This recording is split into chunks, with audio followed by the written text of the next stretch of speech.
On dit souvent que le sport c'est l'école de la vie, mais c'est vrai que c'est un apprentissage assez tôt de beaucoup de qualités comportementales qu'il faut adopter après dans sa vie d'adulte, notamment quand on veut entreprendre. Se remettre en question, c'est ce que l'on doit faire quand on est sportif, mais ce qu'on doit faire souvent.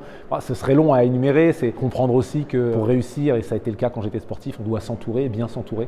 Je dis toujours l'excellence, c'est toujours un sport collectif. Et c'est dans ces relations que la performance elle est bien souvent. C'est pas dans la personne plus la personne, c'est dans la relation que ces deux personnes arrivent à établir. Puis de la patience, forcément, c'est un élément important. Mais voilà, ça m'a appris, je pense, encore plus que ce que j'ai appris sur les bancs de l'école. On s'est arrêté de bouger très très brutalement. Ça a commencé il y a 200 ans avec la révolution industrielle et ça s'aggrave aujourd'hui avec la révolution numérique. On bouge de moins en moins, mais on n'est pas fait pour ça. Et on est structuré, conditionné aussi par le mouvement. Le mouvement fait partie de la vie, sauf qu'on ne se rend pas bien compte de ce qu'on doit au mouvement dans notre fonctionnement. On commence à le comprendre, les chercheurs arrivent à le comprendre. Quand on s'arrête de respirer, on se rend bien compte de l'importance de la respiration.